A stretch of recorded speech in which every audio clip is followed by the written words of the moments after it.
কিছু মানুষ এবং সম্পর্ক আমাদের দৈনন্দিন জীবনে এতটাই মূল্যবান যে এদের ছাড়া কিছুই পরিপূর্ণ হয় না। আসসালামু আলাইকুম, আমি রেবেকা সুলতানা আমাদের শরীয়তপুর থেকে বলছি। বাংলাদেশি ব্লগার সুখ সংসারে আপনাদেরকে স্বাগত জানিয়ে শুরু করছি আমার আজকের ভিডিও।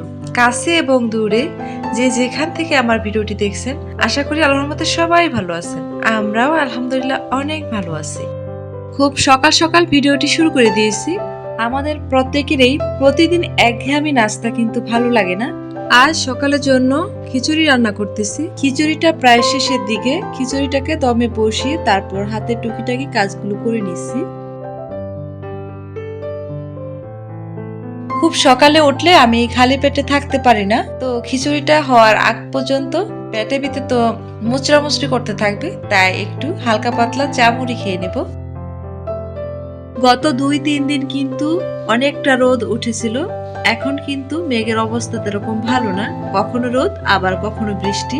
কাপড় চোপড় নাড়তে যাই, আবার কিন্তু ফেরত চলে আসি। কাজে কোনো বরকত পাই না, কারণ রান্না বান্না ফেলে রেখে আবার কাপড় চোপড় আনতে যেতে হয়। এভাবেই আর কি কাটতেছে। তো ছাদে এসে দেখি কি অনেক সুন্দর সুন্দর ফুল ফুটেছে গাছে, সেগুলো আপনাদের সাথে একটু শেয়ার করলাম। বেশ কিছুদিন আগে ভাঙা বালতিতে একটা পুদিনা গাছের ডাল লাগিয়েছিলাম, সেগুলো থেকেই এতগুলো পুদিনা গাছ বেরিয়েছে। এখন পুদিনা গাছের গোড়ায় একটু মাটি দিব আর আগাছাগুলোকে একটু পরিষ্কার করে নেব। পুদিনা গাছের কিন্তু তেরকম কোনো পরিচর্যা লাগে না, একটু পানি থেকে দূরে রাখলে এই গাছগুলো ভালো থাকে। সেওয়া বা স্যাঁতসেঁতে জায়গা থাকলে এই গাছগুলো তেরকম ভাবে বেড়ে ওঠে না। এই গাছগুলো ভালো থাকার একটাই কারণ হচ্ছে আমি কিন্তু বালতির নিচ পাশে ফুটো করে দিয়েছি। যদি অনেক পরিমাণ বৃষ্টিও হয় তাহলে কিন্তু গোড়ায় কোনো পানি জমে থাকবে না। নিজের হাতে গাছ লাগালে সেখান থেকে ফুল ফল পাতা যেটাই আসুক না কেন সবকিছুর মধ্যেই কিন্তু একটা আনন্দ থাকে, নিজের হাতে লাগানো বলে কথা। সামনে শীত আসতেছে, কেমন যেন বেলাটাও ছোট হয়ে আসছে। সকালেরটা করতে না করতে আবার দুপুরে রান্নার সময় হয়ে গিয়েছে। দুন্দুল দিয়ে আর চিংড়ি মাছ দিয়ে রান্না করব। আর গতকাল একটা লাউ কেটেছিলাম, লাউটা খুবই কচি ছিল, খোসাগুলো বেশ নরম, তো সেই খোসাগুলোকে রেখে দিয়েছিলাম। আজ আলু দিয়ে এগুলোকে ভাজি করব। আর সাথে থাকবে চালতা দিয়ে ডাল। চালতা দিয়ে ডাল কিন্তু অনেকেই আপনারা খান মনে হয়, আমরা কিন্তু এগুলো অনেক পছন্দ করি। এই যে একটা তাল নিয়ে আসছিলাম, তালটা পেকে গেছে, আজ এটা দিয়ে তালের বড়া বানাবো, সেই জন্যই কিছু চাল ভিজিয়ে রেখেছিলাম। এখন এগুলোকে ধুয়ে পানি ঝরিয়ে তারপর শুকাতে দেব ফ্যানের নিচে। শুকালে হয় কি গুঁড়ো করতে একটু সুবিধা হয়। সুবিধা হোক বা অসুবিধা হোক, যাই হোক, আমি কিন্তু চাল কখনো বাটিনি, আমি কিন্তু বাটতেও পারি না। থেতলিয়ে বেতলিয়ে যেটা পারি করে নেব, তারপরেরটা বোঝা যাবে। সবসময় আমার মা আমাদেরকে পিঠা বানিয়ে খাওয়ান।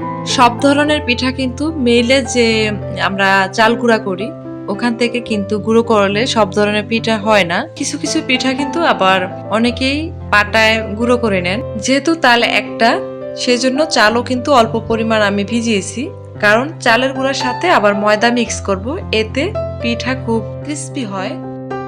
বয়সের সাথে সাথে কেমন যেন জীবনটা অনেক পরিবর্তন হয়ে যাচ্ছে। এখন কেমন যেন কাজ করতে ভালো লাগে না, ফ্রি হলে মন চায় একটু মোবাইলটা নিয়ে ঘাটাঘাটি করি আর শুয়ে থাকি। আবার অনেক সময় কিন্তু মোবাইল ঘাটাঘাটি করতেও ভালো লাগে না, বাইরে থেকে একটু ঘুরে আসতে মন চাইলে তখন কিন্তু একটু বাইরে থেকে ঘুরে আসি, পরে একটু শান্তি খুঁজে পাওয়া যায়। পাকা তাল অন্য ফলের মতো বেশ উপকারী একটি ফল। গ্রামে এবং শহরে অনেকেই পাকা তাল দিয়ে নানা ধরনের পিঠা ও সুস্বাদু খাবার তৈরি করেন। বাঙালি খাবারের মধ্যে তালের জনপ্রিয়তা অনেক বেশি। পাকা তালের রস দেখতে কমলা রঙের হয়ে থাকে। তাল খেতে যেমন সুস্বাদু, তেমনি স্বাস্থ্যগুণীও অনন্য।